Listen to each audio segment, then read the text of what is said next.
सोनम वांगचुक यांनी उपोषण सोडलं आणि उपोषण सोडल्यानंतर अभिजित दीपके यांनी जे आंदोलन आहे ते कायम सुरू राहणार आहे असं सांगितलं। खरं तर या दोघांमध्ये फूट पडली आहे का हा प्रश्न आहे। आणि दुसरीकडे आपण पाहतोय बाळासाहेब आंबेडकर यांचे चिरंजीव सुजात आंबेडकर यांनी सुरुवातीपासूनच अभिजित दीपके यांच्यावर शंका घेतलेली होती।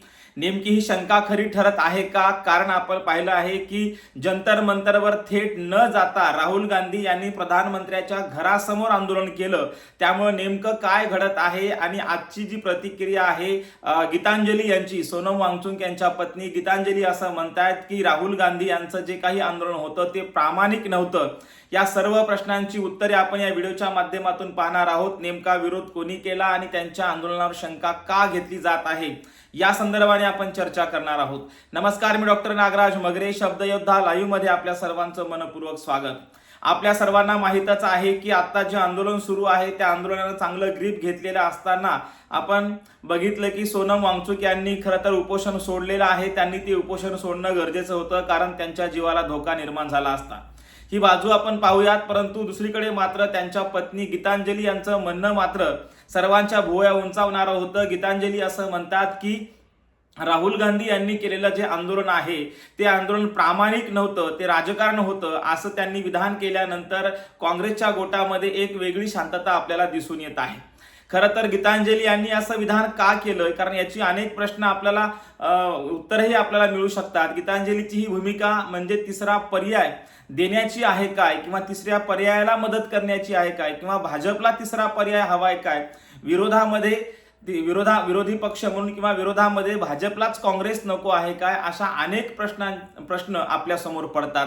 खरं तर आपण पाहिलं होतं जेव्हा अभिजित दीपके भारतामध्ये आले आणि भारतामध्ये आल्यानंतर त्यांना ज्या पद्धतीने त्यांच्यावर टीका टिप्पणी करण्यात आली त्यामध्ये आपण पाहिलं की सुजात आंबेडकर यांनी असं म्हटलं होतं की ते संघाचे हस्तक आहेत, किंवा ते संघांनी तयार केलेलं जे काही पुस्तक आहे, ते काही संविधान आहे ते दाखवत आहेत, ते संघाच्या एका प्रकाशकाने ते प्रकाशित केलेलं आहे। आता हे संघाच्या प्रकाशकानं प्रकाशित केलेलं पुस्तक असल्यामुळे त्याचा संबंध कुठेतरी संघाशी आहे। म्हणजे अभिजित दीपके यांच्यावर थेट आरोप असा होतोय की ते संघाशी संबंधितच आहेत। आता आपण पाहिलं की असा आरोप झाल्यानंतर अनेकांनी टीका टिप्पणी केली आणि टीका करून कुठेतरी सुजात आंबेडकर यांना त्यांनी ट्रोल केलं। आणि आता आपण पाहतोय की ज्या पद्धतीने राहुल गांधी हे थेट जंतर मंतरवर न जाता त्यांनी प्रधानमंत्र्याच्या घरासमोर आंदोलन केलं आणि हे आंदोलन प्रामाणिक नाही असं सोनम वांगचुक यांच्या पत्नी म्हणत आहेत। खरं तर कुठलंही आंदोलन असू द्या त्याला राजकारणाचा वास असतो हे आपण नाकारू शकत नाही, परंतु या आंदोलनाच्या पाठीमागे नेमकी कोणती शक्ती आहे असे प्रश्न सर्वसामान्य माणसाला पडत आहेत। 2021 मधला युवक हा रस्त्यावर उतरलेला आहे, परंतु याचा फायदा नेमका कोणता पक्ष घेईल, कारण प्रत्येक पक्षानं याच्यामध्ये राजकारण सुरू केलंय का असा जर प्रश्न आपल्या समोर पडलाय तर होय, त्याचं उत्तर होच असणार आहे। कारण राजकारण सुरू आहे। कारण गीतांजली अशा म्हणाल्या की राहुल गांधींचं आंदोलन प्रामाणिक नाही।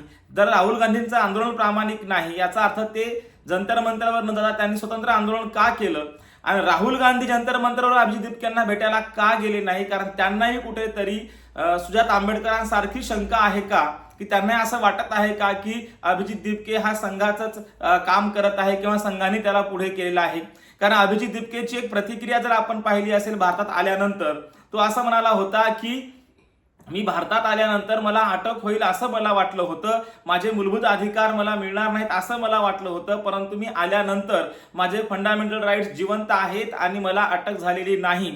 असं विधान करणं म्हणजे कुठेतरी भाजपच्या एकूणच संघाच्या राजकारणाला पोषक विधान होतं का हा प्रश्न देखील पडतो। म्हणजे याचा अर्थ भारतामध्ये लोकशाही जिवंत आहे, तुमचे फंडामेंटल राईट्स अजूनही आहेत, कारण त्याला अटक झाली नाही असं त्याला वाटलं होतं। आणि दुसरीकडे असं आपण पाहतोय की संग्राम पाटील असतील किंवा इतर काही जण असतील त्यांना भारतामध्ये आल्या ताबडतोब अटक झालेली होती।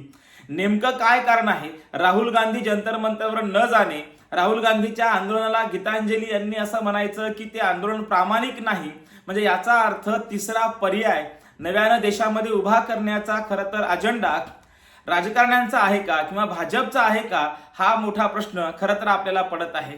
अभिजित दीपके भारतात आल्यावर त्यांची जी प्रतिक्रिया असेल ती प्रतिक्रिया, किंवा त्यांना भेटायला राहुल गांधी थेट न जाता एखाद्या मंत्र्याच्या घरासमोर जाऊन आंदोलन करणे आणि थेट त्यांना न भेटणे या पाठीमागे काय कारण आहे आणि सुजात आंबेडकरांनी जी काही घेतलेली भूमिका आहे ती भूमिका आणि त्यांनी केलेली सुरुवातच्या काळात ती टीका खरंच खरी आहे का हा येणारा काळच सांगणार आहे. परंतु एक मात्र लक्षात येतं की अभिजित दिपके यांना आणि इतर सर्वांना न विचारता हे उपोषण सोडण्यात आलं का, तर ते उपोषण सोडणं गरजेचं होतं म्हणून ते सोडलंही असेल, परंतु त्यांना काही गोष्टी सांगितल्या नाहीत का ही शंका यायला लागते. एकूणच काय तर राहुल गांधी थेट जंतर मंतरवर न जाणे, त्यांच्या आंदोलनाला खरं तर प्रामाणिक आंदोलन नाही अप्रामाणिक आंदोलन आहे असं गीतांजली यांनी म्हणणे आणि सुरुवातीच्याच काळामध्ये सुजात आंबेडकरांनी थेट संघाशी संबंधित असल्याचा अभिजित दिपकेवर आरोप करणे या सर्वांचा जर विचार करायला गेलं तर कुठेतरी या आंदोलनावर शंका उपस्थित होते.